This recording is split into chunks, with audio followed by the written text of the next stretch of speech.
I fear not the dark itself, but what may lurk within it.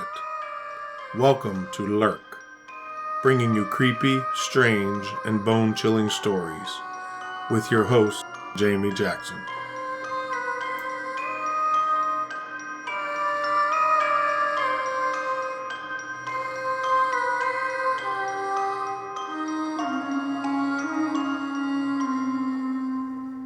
Hey lurkers, welcome to this week's episode. Before we get started, I just wanted to remind you about the events that Lurk will be attending this summer and fall. First is the Sasquatch Saturday, celebrating the Sykesville Monster on June 24th at Piney Run Park in Sykesville, Maryland. Then on August 26th, we have the Bigfoot and Paranormal Expo in Reynoldsville, Pennsylvania. And on September 30th, we have the Whitehall, New York Sasquatch Festival and Calling Contest. It'll be the third year that I have attended the Whitehall, New York Festival. It is a lot of fun. So if you guys are going to be in the area for one or all of these, make sure you stop by our booth and say hello, check out the merch, chat for a minute. But let's get to this week's episode. This week we're going to be looking at some haunted lighthouses, specifically ones located in California. So we already looked at the haunted Point Lookout Lighthouse in Maryland as part of the Haunted Point Lookout episode. And we've spent some time recently in Michigan, so I thought it was time we headed to the West Coast. I've traveled out to California several years ago, specifically to the San Francisco and Monterey Bay areas. While in Monterey, I visited a lighthouse in the area. It turns out that the lighthouse is haunted. Unfortunately, I wasn't prepared with my ghost hunting equipment, and I didn't have any weird experiences. I wasn't really there very long. The lighthouse that I'm talking about is the Point Pinos Lighthouse on the Monterey Bay in Pacific Grove, California. The Point Pinos Lighthouse was first lit on February 1st, 1855. It is the oldest continuously operating lighthouse on the west coast of the United States and still has its original lens. The lighthouse is still an active United States Coast Guard aid to navigation. The lighthouse is now on the Register of Historic Places and is open for tours on Saturdays and Sundays. Since its completion in 1855, the lighthouse has seen many upgrades, from running on whale oil to lard, then kerosene, and then eventually electricity. Its location on the mainland, only a short distance from Monterey, meant that the keepers weren't subjected to the typical solitary lightkeeper's life. One of the best-known keepers at Point Pinos was Emily Fish, who served between 1893 and 1914. She lived in and maintained the Point Pinos Lighthouse. She loved living at the lighthouse. She built up the well-maintained gardens that still surround the lighthouse today, and she also used the space to throw parties for the locals. That's how she became known as the socialite keeper. Emily Fish didn't die in the lighthouse, but she's said to be haunting it. Because she loved the place so much and had such a strong connection to it, it seems she felt the need to return to the lighthouse after her death. Visitors to the lighthouse claim to have seen Emily's ghost most often inside her former living quarters. Her bedroom is one of the most active areas of the lighthouse. Many people have reported smelling Emily's perfume and hear the sounds of someone walking past them wearing a flowing skirt. The first lightkeeper was Charles Layton, and he was helping a local posse pursue the notorious bandit Anastasio Garcia in 1856. While on the posse, he was shot in the stomach and died from his wounds a few days later. Though dead, Charles Layton still wanders through the lighthouse, carrying out his lightkeeper duties. There are several different unexplained phenomena that are attributed to Charles Layton. Items go missing or get misplaced, and doors open and close on their own. If you're lucky, you may see Charles Layton wandering around the lighthouse, trimming the wick or polishing the windows. Across the street from the lighthouse is Carmelo Cemetery, and it's possible it may contribute to the lighthouse hauntings. There is another female ghost seen in the lighthouse. The ghost is that of a young teenage female that has haunted the building since her death of tuberculosis in the early 1900s. Some people have also claimed to have seen movement out of the corner of their eye on the cemetery grounds. There's one more ghost that has been associated with the lighthouse, and this one is a little more famous. Scottish author Robert Louis Stevenson, you might know some of his works like Dr. Jekyll and Mr. Hyde, or Kidnapped, or A Child's Garden of Verses, or, possibly, Treasure Island. Stevenson traveled to Monterey, California, searching for the woman he loved.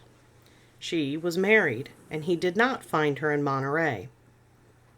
Robert Louis Stevenson was basically destitute when he arrived in Monterey, and could barely afford his room at a boarding house. He worked odd jobs to make money while he stayed in Monterey and wrote a story about pirates. He also spent a lot of time walking to the Point Pinos lighthouse. He came from a family of lighthouse engineers, so he was at home at the lighthouse. Eventually, Stevenson found his love in San Francisco, and she was newly divorced. The couple married and lived happily in Samoa until his death in 1894. Though Stevenson died and was buried in Samoa, his ghost is often seen walking around the lighthouse grounds. Now we're going to head north to the Pigeon Point Lighthouse in Pescadero, California. The Pigeon Point Lighthouse was built in 1871 and first lighted on November 25, 1872. Like the Point Pinos light, Pigeon Point Lighthouse is still an active Coast Guard navigational aid. The lighthouse stands at 115 feet and resembles the typical New England-type lighthouse. The lighthouse and the land surrounding it are preserved as the Pigeon Point Light Station State Historic Park. The lighthouse is also listed on the National Register of Historic Places and designated as a California Historical Landmark. The area of Pigeon Point was avoided by mariners traveling along the California coast and was nameless for many years, until tragedy struck. In 1853, a Yankee clipper named the Carrier Pigeon encountered thick fog, and the captain thought he was near the San Francisco Bay and ended up wrecking the ship on the rocks. Luckily, though, no one died, but from that day forward the area was known as Pigeon Point. The land where the lighthouse is located was purchased from a man named Loren Coburn. Coburn had quite the reputation. He was known to sue everyone. He sued farmers and ranchers over water rights, sued craftsmen over the quality of their work, sued county tax assessors over the assessment of his property, and allegedly even sued a neighbor because their kids took some strawberries from his field. He ended up amassing a huge fortune, being described as a millionaire in the early 1900s. He died in 1919 with basically no friends other than his wife, Sarah. After her husband's death, Sarah Coburn did her best to continue running the various business interests, some of which Loren Coburn acquired through legal means. But Sarah herself apparently made some enemies. In the same year, 1919, Sarah Coburn was found beaten to death in her home in Pescadero, California. On June 4, 1919, Sarah Coburn was found dead in her bed. She had been beaten to death. Her head was crushed and her body mangled. The walls were drenched in blood, and a bloody 2x4 was found next to the bed. When the neighbors entered the house and discovered her body, they also found what the newspapers at the time referred to as the demented nephew of the deceased.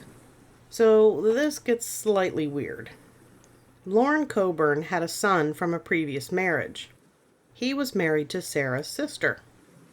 So his son Wallace was Sarah's nephew and her stepson. The son was 60 years old at the time of Sarah's death, and he had been declared mentally incompetent. Basically, he was what we would call now mentally handicapped. Everyone, of course, felt Wallace had killed her, but later Sarah's own attorney stated he didn't think Wallace was capable of it. Another interesting point is that there were court battles for Lauren Coburn's money prior to her death, and her death made someone else very rich. No one was ever charged with the murder. And while that story is tragic and creepy on its own, it's not the end of the story. Needless to say, the local sheriff's department vigorously looked into the case and had an autopsy done. The autopsy was conducted in a local doctor's office. Mrs. Coburn's organs were removed and preserved in formaldehyde. The sheriff was particularly interested in her stomach contents. But before the stomach could be looked at, it was either lost or stolen. Sarah Coburn was buried next to her husband with all of her organs except her stomach. Today, people claim to see Sarah's ghost roaming the grounds of the Pigeon Point Lighthouse. They've also seen her staring out of the windows of the tower. The park rangers say she's there either looking for someone to sue or searching for her stomach. Which is probably the first time I've ever heard of a ghost looking for something other than their head. Next up is the St. George Reef Light, located 6 miles off the coast of Northern California, near Crescent City. The lighthouse was first lit on October 20th, 1892, and stands 144 feet above the water. The light is currently inactive. It was apparently abandoned because it was not very useful. The light was not always visible through the fog. One of the stories from St. George Reef comes from a time before the lighthouse was even built. July of 1865, the side-wheeler Brother Jonathan was headed to Vancouver, British Columbia from San Francisco. She made this trip many times and was very fast and able to complete the journey in 3 days.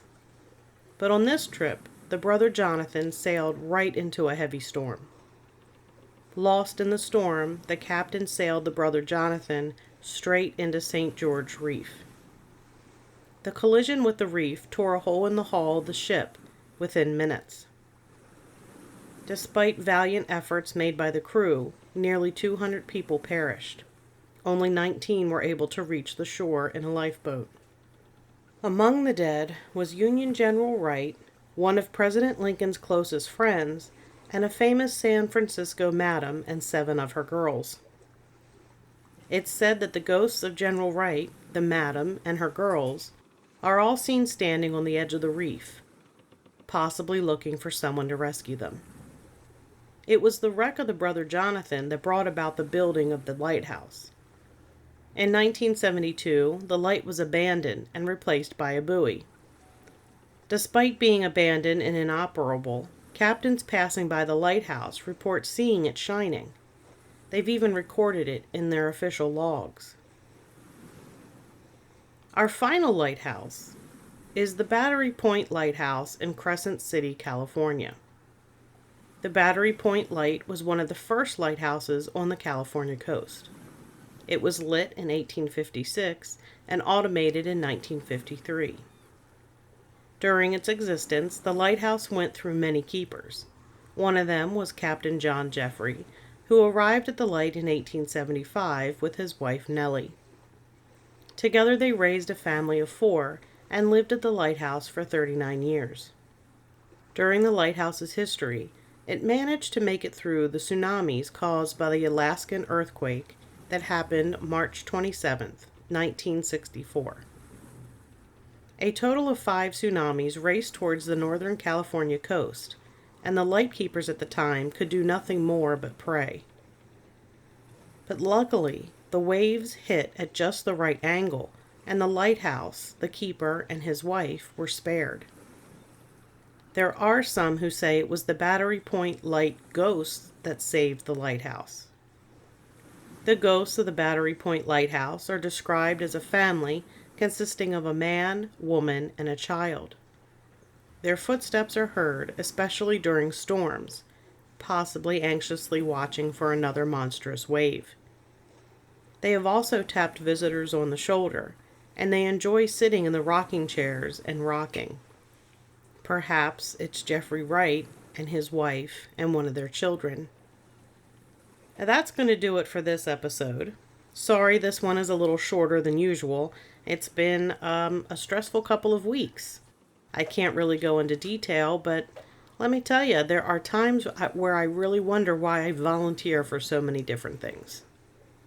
Then, just as I was getting ready to sit down and type up the episode notes for the episode for this week, ahead of schedule, I might add, I realized that I had left all of my notes, my handwritten research notes and printouts, at my office. And I don't mean the office that is in my house upstairs, I mean my office at work that's 20 minutes away. So in the 11th hour, I had to research and type notes in 2 days. Luckily, I am a world-class procrastinator and work well under pressure. Anyway, you can find Lurk wherever you find your favorite podcast or at lurkpodcast.com, where we have all of our episodes along with links to our social media accounts.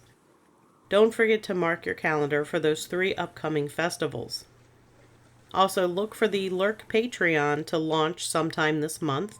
I'm in the process of working on that now. And a big thank you to everyone who voted for Lurk in the Paranormality Magazine Top 10 Paranormal Podcast list. We made the number 5 spot for April. Voting is going on now for May, so if you have a minute, consider voting. You can find the link in the show notes. And if you like what you hear, please tell your friends. And until next time, keep lurking.